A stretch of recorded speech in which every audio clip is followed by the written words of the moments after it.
Hi, I'm David Liew from Melbourne, Australia, reporting from Room Now from ACI 2019 here in Atlanta.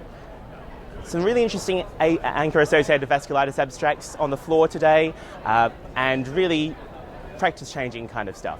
The first one was reporting the results from the retatrutide trial, which looked at rituximab versus azathioprine as maintenance for ANCA-associated vasculitis following rituximab induction. Multi-centre study, really important study, and the results were fairly clear in that rituximab really did outperform azathioprine as maintenance therapy.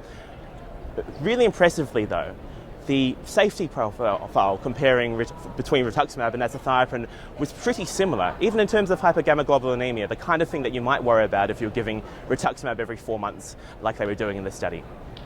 Second practice-changing study on ANCA-associated vasculitis today was actually from from a large French collaborative that's been collecting vasculitis data since 1983. It looked at 795 GPA vasculitis patients, and it was really examining the question, do we ever cure patients, and do those cured patients ever do better than the ones who aren't supposedly cured, the ones that stay on therapy versus the ones who have a sustained remission off therapy?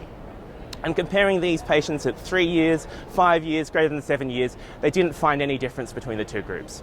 Really comes down to the fact that ANCA-associated vasculitis is one of those conditions that you often have to treat ongoingly with maintenance therapy on an ongoing basis to really get the best outcomes.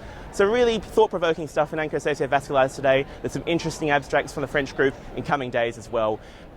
Log on to roomnow.com for more data from this whole meeting, and I'll see you there.